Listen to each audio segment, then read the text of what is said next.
사랑하는 행복한 교회 성도 여러분, 이 영상을 보시는 하나님 나라의 귀한 자녀 여러분, 오늘은 2025년 9월 5일 금요일입니다. 오늘 매일 성경 본문에서는 데살로니가 전서에서 종말론적 색채가 가장 강하게 나타나는 단락입니다. 본 단락은 죽은 그리스도인들이 미래와 살아남은 그리스도인들에 대한 종말론적 소망을 묵시적 언어로 묘사하여 데살로니가 성도들에게 위로를 주기 위한 단락입니다. 오늘 본문을 나누어 보겠습니다. 데살로니가 전서 4장 13절부터 18절, 자는 자들에 관하여, 사별한 자들에 대한 문제 제기, 소망 없이 슬퍼해서는 안 되는 이유, 그리스도 재림에 대한 묵시적 묘사, 결론, 서로 위로하라. 5장 1절부터 11절, 때와 시기와 종말을 살아가는 자세에 관하여, 때와 시기에 관하여, 빛의 아들이요 낮의 아들이요 깨어 있으라. 그리스도로 말미암아 구원의 소망, 결론, 피차 권면하고 덕을 세우라. 오늘 본문 데살로니가 전서 4장 13절부터 5장 11절 말씀을 듣고 다시 오겠습니다. 형제들아, 자는 자들에 관하여는 너희가 알지 못함을 우리가 원하지 아니하노니 이는 소망 없는 다른 이와 같이 슬퍼하지 않게 하려 함이라. 우리가 예수께서 죽으셨다가 다시 살아나심을 믿을진대 이와 같이 예수 안에서 자는 자들도 하나님이 그와 함께 데리고 오시리라. 우리가 주의 말씀으로 너희에게 이것을 말하노니 주께서 강림하실 때까지 우리 살아남아 있는 자도 자는 자보다 결코 앞서지 못하리라.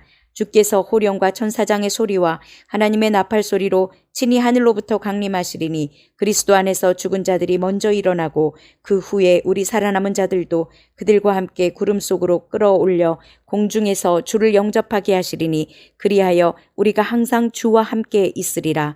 그러므로 이러한 말로 서로 위로하라. 데살로니가 전서 5장. 형제들아, 때와 시기에 관하여는 너희에게 쓸 것이 없음은 주의 날이 밤에 도둑같이 이를 줄을 너희 자신이 자세히 알기 때문이라. 그들이 평안하다 안전하다 할 그때에 임신한 여자에게 해산의 고통이 이름과 같이 멸망이 갑자기 그들에게 이르리니 결코 피하지 못하리라.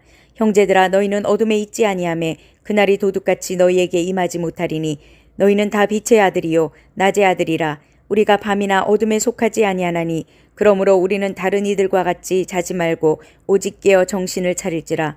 자는 자들은 밤에 자고 취하는 자들은 밤에 취하되 우리는 낮에 속하였으니 정신을 차리고 믿음과 사랑에 호심경을 붙이고 구원의 소망에 투구를 쓰자.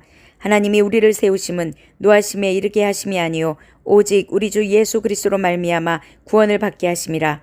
예수께서 우리를 위하여 죽으사 우리로 하여금 깨어있든지 자든지 자기와 함께 살게 하려 하셨느니라. 그러므로 피차 권면하고 서로 덕을 세우기를 너희가 하는 것 같이 하라. 바울이 데살로니가 교회에 편지를 보낸 시기는 예수님의 죽으심과 부활 사건이 발생한 지 불과 20년 정도밖에 지나지 않은 때였습니다.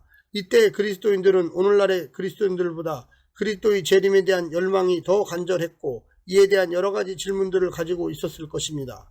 그중 가장 궁금하게 생각했던 질문이 오늘 본문에 나오는 이미 사별한 그리스도인들이 그리스도의 재림 때 어떻게 될 것인가에 대한 것과 재림의 시기에 대한 것이었습니다.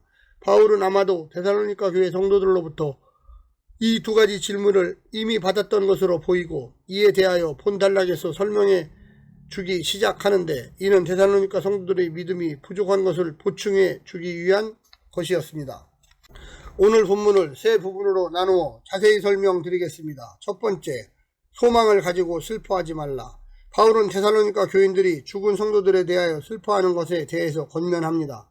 당시 그리스 로마 문화는 죽음 이후에 어떤 희망도 없다고 말했습니다. 하지만 바울은 예수 그리스도의 부활이 성도의 부활임을 보증합니다.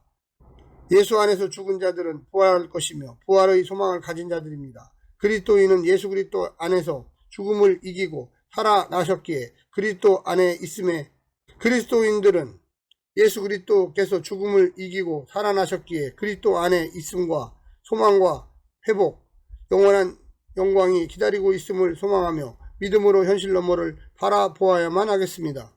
두 번째는 소망을 가지고 깨어있으라.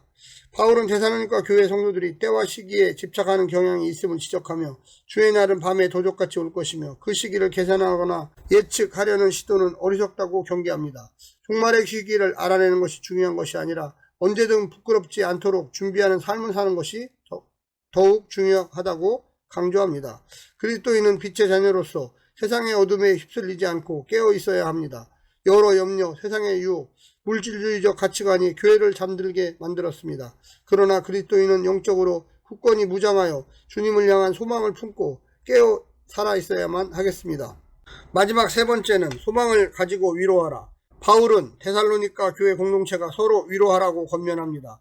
마지막 때를 살아가는 그리스도인들은 개인주의적 신앙에 머무는 것이 아니라 공동체 안에서 서로의 믿음과 소망을 북돋아주는 위로와 권면을 실천해야만 하겠습니다. 데살로니가 교인들의 위로는 주의 말씀에 근거합니다. 공동체에서 이루어지는 위로는 하나님의 말씀이라는 토대 위에 세워져야만 합니다. 마지막 때를 살아가는 그리스도인들이 겪어야 하는 다양한 상황 속에서 이 고백의 말씀으로 서로 격려하는 일이야말로 교회가 종말론적 공동체로서 감당해야 할 중요한 일입니다. 사랑하는 성도 여러분, 오늘 하루도 힘내시고요. 하나님의 놀라운 축복과 은혜가 늘 함께하기를 간절히 바랍니다. 샬롬.